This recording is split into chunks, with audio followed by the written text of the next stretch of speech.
ಎಲ್ಲರಿಗೂ ನನ್ನ ಯೂಟ್ಯೂಬ್ ಚಾನಲ್ಗೆ ಸ್ವಾಗತ. ಇನ್ನೂ ಯಾರು ಕೂಡ ನಮ್ಮ ಚಾನಲ್ಗೆ ಸಬ್ಸ್ಕ್ರೈಬ್ ಆಗಿಲ್ಲ, ಸಬ್ಸ್ಕ್ರೈಬ್ ಆಗಿ.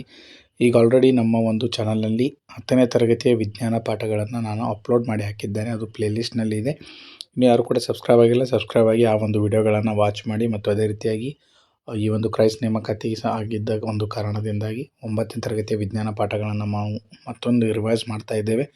ಯಾರಿಗೆ ಆಸಕ್ತಿ ಇದೆ ಅಂಥವ್ರು ವಿಡಿಯೋವನ್ನು ಅಂದರೆ ಪಾಠಗಳನ್ನು ಸಂಪೂರ್ಣವಾಗಿ ಕೇಳಿ ಮತ್ತೊಂದು ಬಾರಿ ನಾವು ಇಲ್ಲಿ ರಿವೈಸ್ ಮಾಡೋಣ. ಓಕೆ, ಅದೇ ರೀತಿಯಾಗಿ ಇಲ್ಲಿ ಈ ಒಂದು ಪಾಠದಲ್ಲಿ ನಾನು ನಮ್ಮ ಸುತ್ತಲಿನ ದ್ರವ್ಯಗಳು ಶುದ್ಧವೇ ಅನ್ನುವಂಥ 9ನೇ ತರಗತಿಯ ಪಾಠವನ್ನು ರಿವೈಸ್ ಮಾಡ್ತಾ ಇದ್ದೇನೆ. ತಾವುಗಳು ವಿಡಿಯೋವನ್ನು ಸ್ಕಿಪ್ ಮಾಡದೆ ಕಂಪ್ಲೀಟಾಗಿ ನೋಡಿ. ಓಕೆ, ನಾವಿಲ್ಲಿ ನಮ್ಮ ಸುತ್ತಲಿನ ದ್ರವ್ಯಗಳು ಶುದ್ಧವೇ ಅಂತ ಯಾವ ಒಂದು ಆಧಾರದ ಮೇಲೆ ಹೇಳ್ತೇವಪ್ಪ ಅಂತಂದರೆ, ಈ ಒಂದು ಎಲ್ಲ ವಸ್ತುಗಳು ಶುದ್ಧ ಅಂತ ಯಾವಾಗ ಹೇಳ್ತೇವೆ ಅಂದ್ರೆ ಇವು ಒಂದೇ ರೀತಿಯಾದಂಥ ಘಟಕಾಂಶಗಳನ್ನು ಹೊಂದಿರ್ತೇವೆ. ಅಂದ್ರೇನು ಅದರ ರಾಸಾಯನಿಕ ಸ್ವಭಾವಗಳು ಕೂಡ ಏನಾಗಿರ್ತವೆ, ಒಂದೇ ರೀತಿಯಾಗಿರ್ತವೆ. ಬೇರೆ ಯಾವುದೇ ರೀತಿಯಾದಂತಹ ಗುಣಲಕ್ಷಣಗಳನ್ನು ತೋರಿಸ್ತಾ ಇರುವುದಿಲ್ಲ. ಇಲ್ಲಿ ನೋಡ್ಬೋದು, ಶುದ್ಧ ವಸ್ತುವು ಒಂದೇ ರೀತಿಯ ಕಣಗಳನ್ನು ಹೊಂದಿರುತ್ತವೆ. ದ್ರವ್ಯದ ಶುದ್ಧ ರೂಪವನ್ನು ವಸ್ತು ಎಂದು ಕರೆಯುತ್ತೇವೆ. ಅಂದ್ರೇನು, ಯಾವುದೇ ಒಂದು ವಸ್ತು ಶುದ್ಧವಾಗಿದ್ದರೆ ದ್ರವ್ಯ ಅಂದರೆ ಏನು, ಮ್ಯಾಟರ್ ಅಂತ ಕರಿತೇವೆ ನಾವು ಇಂಗ್ಲೀಷ್ನಲ್ಲಿ. ಓಕೆ, ನಾವು ಬಳಸುವ ಹಾಲು, ಉಪ್ಪು ಮುಂತಾದ ವಸ್ತುಗಳು ಶುದ್ಧ ವಸ್ತುಗಳಲ್ಲವೇ. ಓಕೆ, ಹಾಗಿದ್ರೆ ನಾವಿಲ್ಲಿ ನೋಡ್ಬೋದು, ನಮ್ಮ ಪ್ರತಿನಿತ್ಯ ಜೀವನದಲ್ಲಿ ಹಾಲು, ಉಪ್ಪು, ಸಕ್ಕರೆಯನ್ನು ನಾವು ಏನು ಮಾಡ್ತಾ ಇರ್ತೀವಿ, ಬಳಸ್ತಾ ಇರ್ತೀವಿ. ಇವೆಲ್ಲವೂ ಕೂಡ ತನ್ನದೇ ಆದಂಥ ಒಂದು ಗುಣಲಕ್ಷಣಗಳನ್ನು ಹೊಂದಿರ್ತವೆ. ಹಾಗಿದ್ದರೆ ಇದು ಏನಪ್ಪ ಅಂತಂದರೆ ಇಲ್ಲಿ ಒಂದು ಮಿಶ್ರಣ ಅಂತ ನಾವಿಲ್ಲಿ ಹೇಳ್ಬೋದು. ಓಕೆ, ನೆಕ್ಸ್ಟು ಮಿಶ್ರಣ ಅಂದರೆ ಏನು, ಅದರ ಒಂದು ಡೆಫಿನೇಷನ್ ಏನಾಗಿರ್ತದೆ, ಇಲ್ಲಿ ಒಂದಕ್ಕಿಂತ ಹೆಚ್ಚು ಶುದ್ಧ ರೂಪದ ಎಲ್ಲ ವಸ್ತುಗಳನ್ನು ದ್ರವ್ಯಗಳಿಂದ ಮಾಡಲ್ಪಟ್ಟಿರುವ ವಸ್ತುಗಳಿಗೆ ಮಿಶ್ರಣ ಅಂತ ಕರಿತೇವೆ. ಅಂದ್ರೇನು, ಒಂದು ಅಥವಾ ಒಂದಕ್ಕಿಂತ ಹೆಚ್ಚು ಶುದ್ಧ ರೂಪದ ವಸ್ತು ಅಂದರೆ ಇಲ್ಲಿ ನೋಡ್ಬೋದು ಸಕ್ಕರೆ ಅಥವಾ ಉಪ್ಪು ಅಂತ ನಾನಿಲ್ಲಿ ಹೇಳಿದೆ. ಅದು ಒಂದೇ ರೀತಿಯಾದಂಥ ಶುದ್ಧ ರೂಪದ ವಸ್ತುಗಳನ್ನು ಏನು ಮಾಡಿದೆ, ಅದು ಸೇರಿ ಒಂದು ಮಿಶ್ರಣವನ್ನು ಆಗಿದೆ. ಅದೇ ರೀತಿಯಾಗಿ ಮಿಶ್ರಣದಲ್ಲಿರುವಂಥ 2 ವಿಧಗಳನ್ನು ನಾವು ನೋಡೋದಾದರೆ, ಸಮರೂಪದ ಮಿಶ್ರಣ ಮತ್ತು ಅಸಮರೂಪದ ಮಿಶ್ರಣ ಅಂತ ಹೇಳಿ 2 ವಿಭಾಗಗಳನ್ನು ಮಾಡಿದ್ದಾರೆ.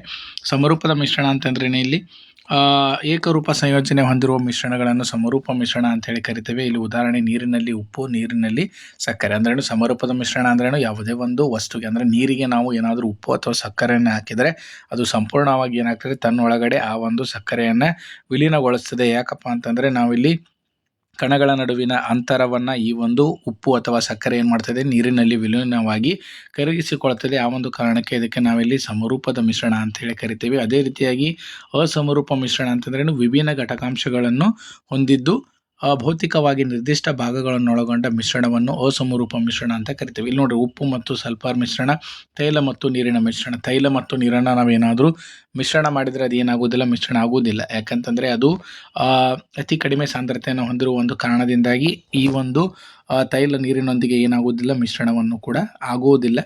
ಅದೇ ರೀತಿಯಾಗಿ ಸಮರೂಪದ ಮಿಶ್ರಣಗಳಲ್ಲಿ ಉದಾಹರಣೆ ನೋಡ್ಬೋದು ನೀವು. ನೀರಿನಲ್ಲಿ ಸಕ್ಕರೆಯನ್ನು ಹಾಕಿದಾಗ ಕೂಡ ಅದು ಏನಾಗ್ತದೆ, ತನ್ನ ನಡುವಿನ ಕಣಗಳ ನಡುವಿನ ಅಂತರವನ್ನು ಅದು ಆಕ್ರಮಣ ಮಾಡಿಕೊಂಡು ಆ ಒಂದು ನೀರಿನಲ್ಲಿ ಸಕ್ಕರೆಗಳು ಸಮರೂಪವಾಗಿ ವಿಲೀನಗೊಳ್ಳುತ್ತದೆ. ಓಕೆ, ಅದೇ ರೀತಿಯಾಗಿ ಇಲ್ಲಿ ನೋಡ್ಬೋದು, ದ್ರಾವಣ ಎಂದರೇನು, 2 ಅಥವಾ ಹೆಚ್ಚು ವಸ್ತುಗಳ ಸಮರೂಪ ಮಿಶ್ರಣವನ್ನು ನಾವಿಲ್ಲಿ ದ್ರಾವಣ ಅಂತ ಕರಿತೇವೆ.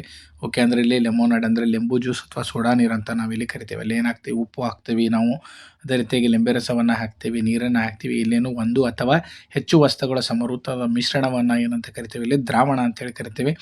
ಸಾಮಾನ್ಯವಾಗಿ ದ್ರಾವಣ ಎಂದರೆ ದ್ರವ ವಸ್ತುವಾಗಿದ್ದು, ಓಕೆ, ದ್ರಾವಣ ಅಂದರೆ ಏನದು, ಒಂದು ದ್ರವ ವಸ್ತುವಾಗಿದ್ದು ಘನ, ದ್ರವ ಅಥವಾ ಅನಿಲ ವಸ್ತುವು ಕರಗಿರುತ್ತವೆ ಎಂದು ನಾವು ಯೋಚಿಸುತ್ತೇವೆ. ಅಂದರೆ ಇಲ್ಲಿ ನಾವು ಲೆಂಬು ಸೋಡಾ ಅಂತ ಹೇಳಿದ್ರಿ.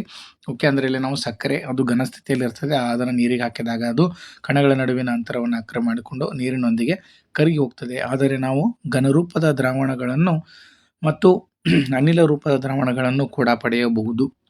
ಓಕೆ, ಉದಾಹರಣೆಗೆ ನೋಡ್ಬೋದು, ಲೆಮೊನೈಡ್ ಅಂತಹ ನಿಂಬೆ ಜ್ಯೂಸ್ ರುಚಿಯ ಒಂದೇ ರೀತಿಯಾಗಿರುತ್ತದೆ. ಇದರಿಂದಾಗಿ ಸಕ್ಕರೆ ಅಥವಾ ಉಪ್ಪಿನ ಕಣಗಳು ದ್ರಾವಣದಲ್ಲಿ ಏಕರೂಪವಾಗಿ ವಿತರಣೆಗೊಂಡಿದೆ ಎಂದು ತಿಳಿಯುತ್ತದೆ. ದ್ರಾವಣ ಅಂದರೆ ಇನ್ನು ನೋಡ್ರಿ, ಹಿಂಗಿದ್ರೆ ಇಲ್ಲಿ ಪ್ರಶ್ನೆಗಳನ್ನು ಈ ರೀತಿಯಾಗಿ ಪ್ರಶ್ನೆಗಳು ಬರ್ತವೆ. ದ್ರಾವಣವು ದ್ರಾವಕ ಮತ್ತು ದ್ರಾವ್ಯಗಳನ್ನು ಘಟಕಾಂಶವಾಗಿ ಹೊಂದಿರುತ್ತೆ. ಅಂದರೆ ಇಂಗ್ಲೀಷ್ನಲ್ಲಿ ಸೊಲ್ಯೂಟ್ ಆ್ಯಂಡ್ ಸಾಲ್ಯೂಟ್ ಅಂತ ಕರಿತೇವೆ. ಅಂದ್ರೇನು, ಯಾವ ವಸ್ತುಗಳು ನೀರಿನಲ್ಲಿ ಕರಗ್ತವೆ ಅಂತಕ್ಕೆ ಓಕೆ, ದ್ರಾವಕ ಮತ್ತು ದ್ರಾವ್ಯ ಅಂತ ಕರಿತೇವೆ. ಅದೇ ರೀತಿಯಾಗಿ ಯಾವ ಒಂದು ವಸ್ತು ತನ್ನೊಳಗಡೆ ಬೇರೆ ವಸ್ತುವನ್ನು ಕರಗಿಸಿಕೊಳ್ತದೆ. ಇಲ್ಲಿ ನೋಡ್ರಿ, ದ್ರಾವಕ ಎಂದರೇನು, ತನ್ನಲ್ಲಿ ಇತರ ಘಟಕಾಂಶಗಳನ್ನು ಕರಗಿಸಿಕೊಳ್ಳುವ ದ್ರಾವಣದ ಘಟಕಾಂಶವನ್ನು ದ್ರಾವಕ ಎನ್ನುತ್ತೇವೆ. ದ್ರಾವಕ ಅಂದ್ರೂ ಯಾವ ಒಂದು ವಸ್ತುಗಳು ತನ್ನೊಳಗಡೆ ತನ್ನನ್ನು ಬೇರೆ ಒಂದು ವಸ್ತುಗಳನ್ನು ಕರಗಿಸಿಕೊಳ್ತವೆ. ಅಂದರೆ ಬೇರೆ ಒಂದು, ಈಗ ನೋಡ್ರಿ, ನೀರಿನಲ್ಲಿ ನಾವೇನಾದರೂ ಉಪ್ಪನ್ನು ಹಾಕಿದರೆ ಅದು ನೀರಿಗೆ ಏನಂತ ಕರಿತೀವಿ, ನಾವಿಲ್ಲೇ ದ್ರಾವಕ ಅಂತ ಕರಿತೀವಿ. ಅಂದ್ರೆ ಸಕ್ಕರೆಯನ್ನು ಏನು ಮಾಡ್ತಾ ಇದೆ, ಇದು ಕರಗಿಸ್ಕೊಳ್ತಾ ಇದೆ. ಅದೇ ರೀತಿಯಾಗಿ ದ್ರಾವ್ಯ ಅಂದರೆ ಏನಂದ್ರೆ ಇಲ್ಲಿ ದ್ರಾವಕದಲ್ಲಿ ಕರಗುವ ದ್ರಾವಣದ ಘಟಕಾಂಶವನ್ನು ದ್ರಾವ್ಯ ಅಂತ ಕರೀತೀವಿ. ಯಾವ ಒಂದು ವಸ್ತು ಮತ್ತೊಂದು ವಸ್ತುವಿನಲ್ಲಿ ವಿಲೀನಗೊಳ್ತದೆ ಅದಕ್ಕೆ ಏನಂತ ಕರಿತೇವೆ, ಇಲ್ಲಿ ನಾವು ದ್ರಾವ್ಯ ಅಂತ ಕರಿತೇವೆ. ಓಕೆ, ಹಾಗಿದ್ರೆ ನೀರು ಮತ್ತು ಉಪ್ಪಿನಲ್ಲಿ ಯಾವುದು ದ್ರಾವಕ ಅಂತ ಏನಾದರೂ ಪ್ರಶ್ನೆ ಬಂದರೆ ನೀರು ದ್ರಾವಕ ಆಗ್ತದೆ ಮತ್ತು ಸಕ್ಕರೆ ದ್ರಾವ್ಯ ಆಗ್ತದೆ. ಓಕೆ, ಉದಾಹರಣೆ, ನೀರಿನಲ್ಲಿ ಕರಗಿರುವ ಸಕ್ಕರೆ ದ್ರಾವಣವು ದ್ರವ್ಯದಲ್ಲಿರುವ ಘನ ದ್ರಾವಣ. ಈ ದ್ರಾವಣದಲ್ಲಿ ಸಕ್ಕರೆ ದ್ರಾವ್ಯ ಆದರೆ ನೀರು ಏನಾಗ್ತದೆ, ಇಲ್ಲಿ ದ್ರಾವಕ ಆಗ್ತದೆ. ಅದೇ ರೀತಿಯಾಗಿ ಉದಾಹರಣೆಯನ್ನು ನೋಡೋದಾದರೆ ಆಲ್ಕೋಹಾಲ್ನಲ್ಲಿರುವ ಅಯೋಡಿನ್ ದ್ರಾವಣವನ್ನು ಟಿಂಚರ್ ಆಫ್ ಅಯೋಡಿನ್ ಎನ್ನುತ್ತಾರೆ. ಓಕೆ, ಅಯೋಡಿನ್ ದ್ರಾವ್ಯ ಮತ್ತು ಆಲ್ಕೋಹಾಲ್ ಏನಾಗ್ತದೆ, ಇಲ್ಲಿ ದ್ರಾವಕ. ಪಾನೀಯಗಳಾದ ಸೋಡಾ ನೀರು ದ್ರವ್ಯದಲ್ಲಿರುವ ಅನಿಲ ದ್ರಾವಕವಾಗಿದೆ. ಇವುಗಳಲ್ಲಿ ಕಾರ್ಬನ್ ಡೈಆಕ್ಸೈಡ್ ದ್ರಾವ್ಯ ಮತ್ತು ನೀರು ಯಾವುದು ದ್ರಾವಕ. ಅದೇ ರೀತಿಯಾಗಿ ದ್ರವ್ಯ ಪ್ಲಸ್ ದ್ರಾವಕ ಅಂದ್ರೇನು, ದ್ರವ್ಯ ಮತ್ತು ದ್ರಾವಕಗಳು ಎರಡೂ ಕೂಡಿ ಏನಾಗ್ತದೆ, ಇಲ್ಲಿ ದ್ರಾವಣ ಆಗ್ತದೆ. ದ್ರಾವಣ ಆಗ್ಬೇಕಂತಂದ್ರೆ ಮುಖ್ಯವಾಗಿ ಎರಡು ಅಂಶಗಳು ಬೇಕು, ಒಂದು ದ್ರವ್ಯ ಮತ್ತು ಇನ್ನೊಂದು ದ್ರಾವಕ. ಇವೆರಡು ಇದ್ದಾಗ ಮಾತ್ರ ದ್ರಾವಣ ಆಗ್ತದೆ. ತಾಮ್ರದ ಸಲ್ಫೈಡ್ ಪ್ಲಸ್ ನೀರನ್ನು ಹಾಕಿದಾಗ ನಾವು ತಾಮ್ರ Cu ಅಂತ ಕರಿತೇವೆ ಮತ್ತು ತಾಮ್ರದ ಸಲ್ಫೈಡ್ CuSO4 ಅಂತ ಕರಿತೇವೆ ಮತ್ತು ನೀರು H2O ಅಂತ ಕರಿತೇವೆ. ಇದನ್ನು ಸೇರಿಸಿದಾಗ ತಾಮ್ರದ ಸಲ್ಫೇಟ್ ನಮಗೆ ಏನಾಗ್ತದೆ, ಸಿಗ್ತದೆ ದ್ರಾವಣ. ಇಲ್ಲಿ ಸಲ್ಯೂಟನ್ನು ಯಾವುದು ಹೇಳ್ತೇವೆ ನಾವು, ತಾಮ್ರದ ಸಲ್ಫೇಟನ್ನು ಸಲ್ಯೂಟ್ ಅಂತ ಕರಿತೇವೆ. ಅಂದ್ರೇನು, ದ್ರಾವ್ಯ ಅಂತ ಕರಿತೇವೆ. ಸಾಲ್ವೆಂಟ್ ಅಂದರೆ ನೀರು, ಅದನ್ನು ದ್ರಾವಕ ಅಂತ ಕರಿತೇವೆ. ಎರಡು ಕೂಡಿದಾಗ ಇಲ್ಲಿ ದ್ರಾವಣ ಉಂಟಾಗ್ತದೆ. ಇಲ್ಲಿ ದ್ರಾವಣ ಅಂದ್ರೇನು, ದ್ರಾವಣವು ದ್ರಾವಕ ಮತ್ತು ದ್ರಾವ್ಯಗಳನ್ನು ಘಟಕಾಂಶಗಳಾಗಿ ಹೊಂದಿರುತ್ತದೆ. ಅಂದ್ರೇನು, ಈ ಒಂದು ದ್ರಾವ್ಯ ಮತ್ತು ದ್ರಾವಕ, ನೀರು ಒಂದು ಘಟಕಾಂಶ ಮತ್ತು ಸಕ್ಕರೆ ಒಂದು ಘಟಕಾಂಶ ಎರಡೂ ಕೂಡಿ ದ್ರಾವಕಗಳು ಆಗಿರ್ತವೆ. ಅಂದ್ರೇನು, ಸೊಲ್ಯೂಷನ್ ಅಂತ ಕರಿತೇವೆ.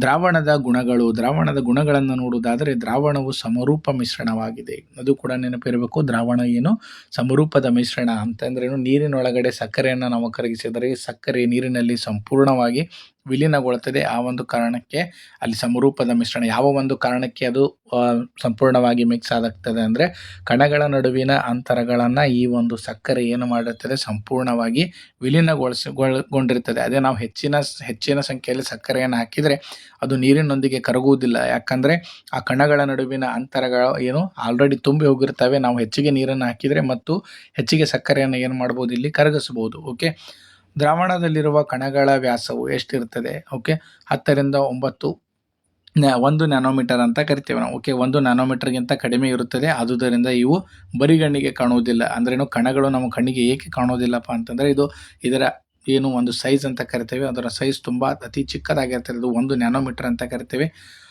ಕಣಗಳ ಗಾತ್ರವು ಬಹಳ ಸಣ್ಣದಾಗಿರುವುದರಿಂದ ತನ್ನಲ್ಲಿ ಹಾದು ಹೋಗುವ ಬೆಳಕಿನ ಕಿರಣಗಳನ್ನು ಚದುರಿಸುವುದಿಲ್ಲ. ಅಂದ್ರೇನು, ನಾವು ಒಂದು ದ್ರಾವಣದ ಮುಖಾಂತರ ಏನಾದರೂ ಬೆಳಕನ್ನು ಚದುರಿಸಿ, ಅಂದರೆ ಯಾವುದೋ ಒಂದು ಲೈಟನ್ನು ಪಾಸ್ ಮಾಡಿದರೆ ಅದು ಏನು ಮಾಡೋಂಗಿಲ್ಲ, ತನ್ನ ಮುಖಾಂತರ ಮತ್ತೊಂದು ಬೆಳಕನ್ನು ಹರಿಬಿಡುವುದಿಲ್ಲ. ಯಾವೊಂದು ಕಾರಣಕ್ಕೆ ಅಂತಂದರೆ ಈ ಒಂದು ಕಣಗಳ ಏನಾಗಿರ್ತವೆ ತುಂಬ ಸಣ್ಣದಾಗಿರುವಂಥ ಕಾರಣದಿಂದ ಅದು ಬೆಳಕನ್ನು ಏನು ಮಾಡೋದಿಲ್ಲ, ಚದುರಿಸುವುದಿಲ್ಲ. ಓಕೆ, ಅದಕ್ಕೆ ಆ ಕಾರಣಕ್ಕೆ ಈ ಒಂದು ಬೆಳಕಿನ ಪಥವು ದ್ರಾವಣಗಳಲ್ಲಿ ಏನು ಮಾಡೋದಿಲ್ಲ, ಕಂಡುಬರುವುದಿಲ್ಲ.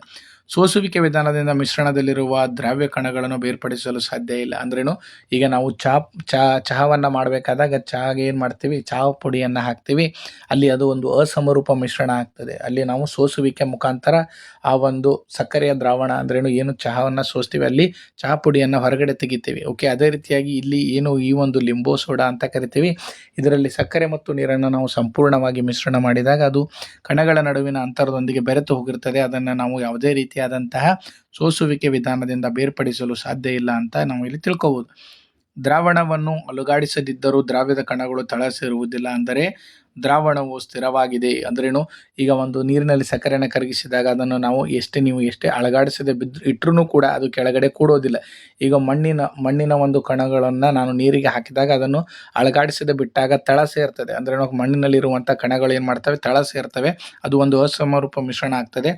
ಇಲ್ಲಿ ಏನು ಸಕ್ಕರೆಯನ್ನು ನಾವು ಕರಗಿಸಿದಾಗ ಅಂದ್ರೇನು, ಇಲ್ಲಿ ಅದ್ರಲ್ಲಿ ನಾವು ಇಲ್ಲಿ ಏನು ಅರ್ಥ ಮಾಡ್ಕೋಬೋದಪ್ಪ ಅಂತಂದರೆ, ಇಲ್ಲಿ ಒಂದು ದ್ರಾವಣದ ಏನು ಕಣಗಳೇನಾಗಿರ್ತವೆ, ಸ್ಥಿರವಾಗಿರ್ತವೆ. ಅಂದ್ರೇನು, ಅವು ಕಣಗಳ ನಡುವಿನ ಅಂತರವನ್ನು ಏನು ಮಾಡ್ಕೊಂಡಿರ್ತವೆ, ಆಕ್ರಮಣ ಮಾಡ್ಕೊಂಡಿರ್ತವೆ. ಆ ಒಂದು ಕಾರಣಕ್ಕೆ ಅವು ನೀವು ಏನೇ ಮಾಡಿದರೂ ಕೂಡ ತಳವನ್ನು ಸೇರುವುದಿಲ್ಲ. ಇಲ್ಲಿ ನೀವು ನೋಡ್ಬೋದು ಸಾರೀಕೃತ ದ್ರಾವಣ, ಸಾರೀಕೃತ ಶಾರೀರಿಕ ದ್ರಾವಣ ಮತ್ತು ಸಂತೃಪ್ತ ದ್ರಾವಣ ಅಂತ ನೋಡಿರ್ತೀವಿ. ಅಂದರೆ ಇಂಗ್ಲೀಷ್ನಲ್ಲಿ ನಾವಿಲ್ಲಿ ಹೈಪೋಟಾನಿಕ್ ಸೊಲ್ಯೂಷನ್ ಅಂತ ಕರಿತೀವಿ.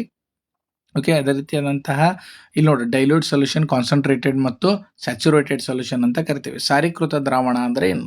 ದ್ರಾವಣದ ಸಾರತೆ ಕಾನ್ಸಂಟ್ರೇಟೆಡ್ ಅಂತ ಕರಿತೀವಿ ಇಂಗ್ಲೀಷ್ನಲ್ಲಿ. ಓಕೆ, ಸಾರೀಕೃತ ಮತ್ತು ಸಾರೀರಿಕ್ತ ಅಂತ ಕರಿತೀವಿ. ಓಕೆ, ತಾವು ಇಲ್ಲಿ ನೋಡ್ಬೋದು ಸಾರೀಕೃತ ಅಂದ್ರೇನು, ಇಲ್ಲಿ ಕಾನ್ಸಂಟ್ರೇಟೆಡ್ ಅಂತ ಕರಿತೀವಿ. ದ್ರಾವಣದಲ್ಲಿ ದ್ರಾವ್ಯ ಮತ್ತು ದ್ರಾವಕದ ಪ್ರಮಾಣವನ್ನು ವ್ಯತ್ಯಾಸಗೊಳಿಸಬಹುದು. ದ್ರಾವಣದಲ್ಲಿ ಹೌದಾ, ನಾವು ವ್ಯತ್ಯಾಸವನ್ನು ಕಂಡು ಹಿಡಿಬೋದಾ? ಇಲ್ಲಿ ದ್ರಾವಣದಲ್ಲಿ ಮತ್ತು ದ್ರಾವಕಗಳ ಪ್ರಮಾಣವನ್ನು ಏನು ಮಾಡ್ಬೋದು, ನಾವಿಲ್ಲಿ ವ್ಯತ್ಯಾಸವನ್ನು ಕಂಡು ಹಿಡಿಬೋದು.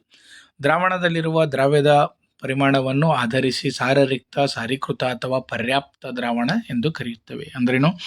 ಈ ಒಂದು ಕಾನ್ಸಂಟ್ರೇಷನ್ ಅಂತ ಯಾವುದರ ಆಧಾರದ ಮೇಲೆ ನಾವಿಲ್ಲಿ ಹೇಳ್ತೇವೆ ಅಂತಂದರೆ, ಒಂದು ದ್ರಾವಣದಲ್ಲಿರುವ ದ್ರಾವ್ಯದ ಪರಿಣಾಮ. ಅಂದರೆ ಈಗ ನಾನು ಕಡಿಮೆ ಪ್ರಮಾಣದ ನೀರಿನಲ್ಲಿ ಹೆಚ್ಚಿಗೆ ಸಕ್ಕರೆಯನ್ನು ಕರಗಿಸಿದರೆ ಅಲ್ಲಿ ಸಕ್ಕರೆಯ ಪ್ರಮಾಣ ಏನಾಗಿರ್ತದೆ, ಹೆಚ್ಚಿಗೆ ಆಗಿರ್ತದೆ. ಅಂದರೆ ಅದು ಕಾನ್ಸಂಟ್ರೇಟೆಡ್ ಆಗಿರ್ತದೆ. ಯಾವುದರಿಂದ? ಸಕ್ಕರೆ ಪ್ರಮಾಣದಿಂದ. ಅದಕ್ಕೆ ಏನಂತ ಕರಿತೇವೆ ನಾವಿಲ್ಲಿ, ಆ ದ್ರಾವ್ಯದ ಪರಿಮಾಣವನ್ನು ಆಧರಿಸಿ ಸಾರೀರಿಕ್ತ, ಸಾರೀಕೃತವಾದ ಪರ್ಯಾಪ್ತ ದ್ರಾವಣ ಅಂತೇಳಿ ನಾವು ಕರಿತೇವೆ. ಅಂದ್ರೇನು, ನಾವು ಯಾವ ಒಂದು ದ್ರಾವ್ಯವನ್ನು ಅದಕ್ಕೆ ಎಷ್ಟು ಪ್ರಮಾಣದಲ್ಲಿ ಸೇರಿಸ್ತಾ ಇದ್ದೀವಿ ಅದರ ಆಧಾರದ ಮೇಲೆ ನಾವಿಲ್ಲಿ ಅದಕ್ಕೆ ದ್ರಾವಣ, ಯಾವ ರೀತಿಯಾದಂಥ ದ್ರಾವಣ ಅಂದರೆ ಸಾರೀರಿಕ್ತ ಇದೆಯೋ ಅಥವಾ ಸಾರೀಕೃತ ಇದೆಯೋ ಅಥವಾ ಪರ್ಯಾಪ್ತ ಇದೆ ಅನ್ನೋದನ್ನು ನಾವಿಲ್ಲಿ ಕಂಡುಹಿಡ್ಕೋಬಹುದು. ಶಾರೀರಿಕ್ತ ಅಥವಾ ಸಾರೀಕೃತ ಎನ್ನುವುದು ಹೋಲಿಕೆ ಪದಗಳಾಗಿವೆ. ಹೌದಾ, ಇದನ್ನು ನಾವು ಹೋಲಿಸಬಹುದು. ಅಂದ್ರೇನು? ದ್ರಾವ್ಯದ ಪ್ರಮಾಣ ಎಷ್ಟು ಇದೆ ಅದರ ಆಧಾರದ ಮೇಲೆ ನಾವು ಏನು ಮಾಡ್ತೇವೆ, ಇಲ್ಲಿ ಇದನ್ನು ಹೋಲಿಕೆಯನ್ನು ಮಾಡ್ತೇವೆ. ಅಂದರೆ ಈಗ ಸಕ್ಕರೆಗೆ ಉಪ್ಪು, ನೀರಿಗೆ ಉಪ್ಪು ಏನಾದರೂ ಚಹಾವನ್ನು ಮಾಡಬೇಕಾದಾಗ ಸಕ್ಕರೆ ಕಡಿಮೆ ಆದರೆ ನಾವು ಸಕ್ಕರೆ ಕಡಿಮೆ ಆಗಿದೆ ಅಂತ ಹೇಳ್ತೀವಿ. ಅಂದರೆ ಏನಿಲ್ಲ, ದ್ರಾವ್ಯದ ಪ್ರಮಾಣ ಕಡಿಮೆ ಇದೆ ಅಂತ ಅರ್ಥ. ಅದೇ ಸಕ್ಕರೆ ಏನಾದರೂ ಜಾಸ್ತಿ ಆದರೆ ಅದಕ್ಕೆ ಏನಂತ ಕರಿತೇವೆ ನಾವಿಲ್ಲಿ, ಸಾರೀಕೃತ. ಅಂದ್ರೆ ಸಕ್ಕರೆ ಪ್ರಮಾಣ ಜಾಸ್ತಿ ಇದೆ ಅಂತ ನಾವಿಲ್ಲಿ ಹೇಳ್ತೇವೆ. ಇಲ್ಲಿ ನೋಡ್ಬೋದು ನೀವು ಪರ್ಯಾಪ್ತ. ಓಕೆ, ಯಾವುದೇ ನಿರ್ದಿಷ್ಟ ತಾಪದಲ್ಲಿ ತಾನು ವಿಲೀನಗೊಳಿಸಿಕೊಳ್ಳಬಹುದಾದಷ್ಟು ದ್ರಾವ್ಯವನ್ನು ವಿಲೀನಗೊಳಿಸಿಕೊಂಡಿರುವ ದ್ರಾವ್ಯಕ್ಕೆ ಸಂತೃಪ್ತ ದ್ರಾವಣ ಅಂತ ಕರಿತೀವಿ. ಅಥವಾ ಇನ್ನೊಂದು ನಾವು ಒಂದು ಡೆಫಿನೇಷನ್ ಅನ್ನು ನೋಡೋದಾದರೆ, ಒಂದು ನಿರ್ದಿಷ್ಟ ತಾಪದಲ್ಲಿ ಇನ್ನಷ್ಟು ದ್ರಾವ್ಯವನ್ನು ವಿಲೀನಗೊಳಿಸಿಕೊಳ್ಳಲು ಸಾಧ್ಯವಾಗದ ದ್ರಾವಣಕ್ಕೆ ಸಂತೃಪ್ತ ದ್ರಾವಣ ಇರ್ತವೆ. ಅಂದ್ರೇನು, ನಾವು ಎಷ್ಟೇ ಶಾಖವನ್ನು ಕೊಟ್ಟರೂ ಕೂಡ ಆ ಒಂದು ದ್ರಾವಣದಲ್ಲಿ ಅಂದರೆ ನೀರಿನಲ್ಲಿ ಯಾವುದೇ ಒಂದು ದ್ರಾವ್ಯವನ್ನು ನೀವು ಏನಾದರೂ ಸೇರಿಸಿದರೆ ಅದು ಏನು ಕರಗಿಸಿಕೊಳ್ಳಲು ಅದಕ್ಕೆ ಸಾಧ್ಯ ಇಲ್ಲ. ಆ ಒಂದು ಕಾರಣಕ್ಕೆ ಇಂಥವಕ್ಕೆ ಏನಂತ ಕರೀತಾರೆ ಅಲ್ಲಿವರು, ಪರ್ಯಾಪ್ತ ದ್ರಾವಣ ಅಂಥೇಳಿ ನಾವಿಲ್ಲಿ ಕರಿತೀವಿ. ಇಲ್ಲಿ ನೋಡ್ಬೋದು, ವಿಲೀನಗೊಳಿಸಿಕೊಳ್ಳಲು ಸಾಧ್ಯವಾಗದ ದ್ರಾವಣಕ್ಕೆ ಸಂತೃಪ್ತ ದ್ರಾವಣ ಅಂಥೇಳಿ ನಾವಿಲ್ಲಿ ಕರಿತೇವೆ. ದ್ರಾವಣದ ವಿಲೀನಗೊಳ್ಳುವ ಸಾಮರ್ಥ್ಯ ಯಾವ ರೀತಿಯಾಗಿ ವಿಲೀನಗೊಳ್ಳುತ್ತದೆ ಈ ಒಂದು ದ್ರಾವಣದಲ್ಲಿ? ಓಕೆ, ನಿರ್ದಿಷ್ಟ ತಾಪದಲ್ಲಿ ಪರ್ಯಾಪ್ತ ದ್ರಾವಣದಲ್ಲಿ ವಿಲೀನವಾಗಿರುವ ದ್ರಾವ್ಯದ ಪರಿಮಾಣಕ್ಕೆ ಆ ದ್ರಾವಣದ ವಿಲೀನತೆ ಅಂತ ಕರಿತೇವೆ. ಅಂದರೆ ಎಷ್ಟು ಪ್ರಮಾಣದ ಒಂದು ದ್ರಾವ್ಯ ಈ ಒಂದು ಪರ್ಯಾಪ್ತ ದ್ರಾವಣದಲ್ಲಿ ವಿಲೀನಗೊಂಡಿದೆ ಎನ್ನುವುದನ್ನು ನಾವಿಲ್ಲಿ ಏನಂತ ಕರಿತೇವೆ ಅಂದರೆ ದ್ರಾವಣದ ವಿಲೀನತೆ ಅಂತೇಳಿ ಕರಿತೇವೆ. ಹಾಗಿದ್ರೆ ಪರ್ಯಾಪ್ತ ದ್ರಾವಣ ತಮಗೆಲ್ಲರಿಗೂ ಅರ್ಥ ಆಗಿದೆ ಅಂದ್ಕೊಳ್ತೇನೆ. ಅದೇ ರೀತಿಯಾಗಿ ಇಲ್ಲಿ ಅಪರ್ಯಾಪ್ತ ದ್ರಾವಣ ಅಂತಂದರೆ ಏನು ನೋಡ್ರಿ. ಓಕೆ, ಒಂದು ದ್ರಾವಣವು ಹೊಂದಿರುವ ದ್ರಾವ್ಯದ ಪರಮಾಣುವು ಇನ್ನೊಂದು ಪರ್ಯಾಪ್ತ ಮಟ್ಟಕ್ಕಿಂತ ಕಡಿಮೆ ಇದ್ದಲ್ಲಿ ಅದನ್ನು ಅಪರ್ಯಾಪ್ತ ದ್ರಾವಣ ಅಂತ ಕರಿತೀವಿ. ಅಂದ್ರೇನು, ಒಂದು ದ್ರಾವಣ ಹೊಂದಿರುವ ದ್ರಾವ್ಯದ ಪರಿಣಾಮ, ಈಗ ಒಂದು ನೀರಿನಲ್ಲಿ ದ್ರಾವ್ಯದ ಪರಿಣಾಮ ಏನಾಗಿರ್ತದೆ, ಹೊಂದಿರ್ತದೆ, ಅದು ಪರ್ಯಾಪ್ತ ಮಟ್ಟಕ್ಕಿಂತ ಕಡಿಮೆ ಇದ್ದಲ್ಲಿ. ಪರ್ಯಾಪ್ತ ಅಂದ್ರೇನೋ, ತನ್ನ ಎಷ್ಟೇ ಬಿಸಿ ಮಾಡಿದರೂ ಕೂಡ ಅದು ತನ್ನಲ್ಲಿ ವಿಲೀನಗೊಳಿಸಿಕೊಳ್ಳುವುದಿಲ್ಲ, ಅದಕ್ಕೆ ಪರ್ಯಾಪ್ತ ಅಂತ ಕರಿತೀವಿ. ಅದಕ್ಕಿಂತನೂ ಕಡಿಮೆ ಇದ್ದರೆ ಅದಕ್ಕೆ ಏನಂತ ಕರಿತೀವಿ ನಾವಿಲ್ಲಿ, ಅಪರ್ಯಾಪ್ತ ದ್ರಾವಣ ಅಂತ ಕರಿತೀವಿ. ದ್ರಾವಣದ ಸಾರತೆ ಅಂದರೆ ನಾವಿಲ್ಲಿ ನೋಡ್ಬೋದು, ಕೊಟ್ಟಿರುವ ನಿರ್ದಿಷ್ಟ ಪರಿಮಾಣದ ದ್ರಾವಕದಲ್ಲಿ, ಓಕೆ, ದ್ರಾವಕದಲ್ಲಿ ಇರುವ ಕರಗಿರುವ ದ್ರವ್ಯದ ಪರಿಮಾಣವನ್ನು ನಾವಿಲ್ಲಿ ದ್ರಾವಣದ ಸಾರತೆ ಅಂತ ಕರಿತೇವೆ. ಅಂದ್ರೇನು, ನಾವು ಕೊಟ್ಟಂತಹ ನಿರ್ದಿಷ್ಟ ಪ್ರಮಾಣದ ಒಂದು ದ್ರಾವಕ ಅಂದ್ರೇನು, ನೀರಂತ ಅರ್ಥ. ಓಕೆ, ಇದರಲ್ಲಿ ಕರಗಿರುವ ದ್ರಾವ್ಯದ ಪರಿಮಾಣವನ್ನು ಅಂದರೆ ಎಷ್ಟು ಒಂದು ದ್ರಾವ್ಯ ಕರಗಿದೆ ಅದರ ಪರಿಮಾಣವನ್ನು ನಾವು ದ್ರಾವ್ಯದ ಸಾರತೆ ಅಂತೇಳಿ ಕರಿತೀವಿ. ನಾವಿಲ್ಲಿ ಈ ಒಂದು ಸೂತ್ರದ ಮುಖಾಂತರ ಅದನ್ನು ಏನು ಮಾಡ್ಬೋದು, ಕಂಡುಹಿಡಿಬೋದು. ದ್ರಾವಣದ ಸಾರತೆಯ ಸೂತ್ರವನ್ನು ನೋಡ್ಬೋದು, ದ್ರಾವ್ಯದ ಪರಿಮಾಣ ಡಿವೈಡೆಡ್ ಬೈ ದ್ರಾವಣದ ಪರಿಮಾಣ. ಅಂದ್ರೇನು, ಸೊಲ್ಯೂಟ್ ಡಿವೈಡೆಡ್ ಬೈ ಸಾಲ್ವೆಂಟ್ ಅಂತ ಕರಿತೀವಿ. The mass of the solution ಅಂತ ಕರಿತೀವಿ.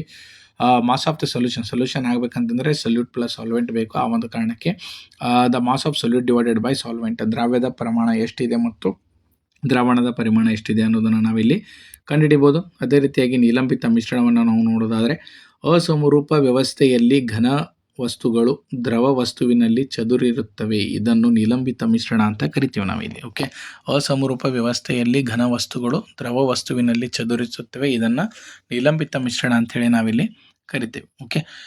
ಅದೇ ರೀತಿಯಾಗಿ ಒಂದು ನಿಲಂಬಿತ ಮಿಶ್ರಣವು ಅಸಮರೂಪ ಮಿಶ್ರಣ, ಇದು ಕೂಡ ನೆನಪಿರಬೇಕು. ಓಕೆ. ನಿಲಂಬಿತ ಮಿಶ್ರಣ ಕೊಲಾಯ್ಡಲ್ ಸೊಲ್ಯೂಷನ್ ಅಂತ ಕರಿತೇವೆ ಇಂಗ್ಲೀಷ್ನಲ್ಲಿ. ಓಕೆ. ನಿಲಂಬಿತ ಮಿಶ್ರಣವು ಒಂದು ಅಸಮರೂಪ ಮಿಶ್ರಣವಾಗಿದ್ದು ಅದರಲ್ಲಿ ದ್ರಾವ್ಯದ ಕಣಗಳು ದ್ರಾವಣದಲ್ಲಿ ವಿಲೀನಗೊಂಡಿರುವುದಿಲ್ಲ, ಆದರೆ ಇಡೀ ಮಾಧ್ಯಮದಲ್ಲಿ ನಿಲಂಬಿತ ಸ್ಥಿತಿಯಲ್ಲಿ ಇರುತ್ತದೆ.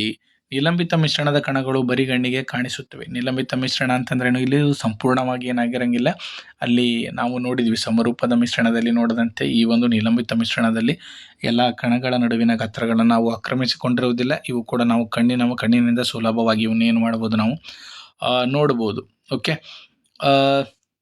ಇಲ್ಲಿಯವರೆಗೂ ಈ ಒಂದು ನಿಲಂಬಿತ ಮಿಶ್ರಣಗಳನ್ನು ನಾವು ಮುಂದಿನ ತರಗತಿಯಲ್ಲಿ ನೋಡೋಣ. ಈ ಒಂದು ವಿಡಿಯೋ ತಮಗೆಲ್ಲರಿಗೂ ಕೂಡ ಉಪಯೋಗ ಆಗಿದೆ ಅಂದ್ಕೊಳ್ತೀನಿ. ಇದೇ ರೀತಿಯಂಥ ಯೂಸ್ಫುಲ್ ವಿಡಿಯೋಗಳಿಗಾಗಿ ಚಾನಲ್ನ ಸಬ್ಸ್ಕ್ರೈಬ್ ಮಾಡಿ ಇಟ್ಕೊಂಡ್ರೆ ಇದರ ಮುಂದಿನ ಭಾಗವನ್ನು ಕೂಡ ನಾನು ಮುಂದಿನ ವಿಡಿಯೋದಲ್ಲಿ ಮಾಡಿ ಹಾಕ್ತೇನೆ ಅಂತ ಹೇಳ್ತಾ ಈ ಒಂದು ವಿಡಿಯೋ ತಮಗೆಲ್ಲರೂ ಕೂಡ ಉಪಯೋಗ ಆಗಿದೆ ಅಂದ್ಕೊಳ್ತೀನಿ. ವಿಡಿಯೋವನ್ನು ತಾವೆಲ್ಲರೂ ಕಂಪ್ಲೀಟಾಗಿ ನೋಡಿದ್ದೀರಿ ಮತ್ತು ವಿಡಿಯೋವನ್ನು ಎಲ್ಲರಿಗೂ ಶೇರ್ ಮಾಡಿರಿ ಅಂತ ಹೇಳ್ತಾ ತಮ್ಮೆಲ್ಲರಿಗೂ ಕೂಡ ಧನ್ಯವಾದಗಳು ವಿಡಿಯೋವನ್ನು ಕಂಪ್ಲೀಟಾಗಿ ನೋಡಿದ್ದಕ್ಕೆ.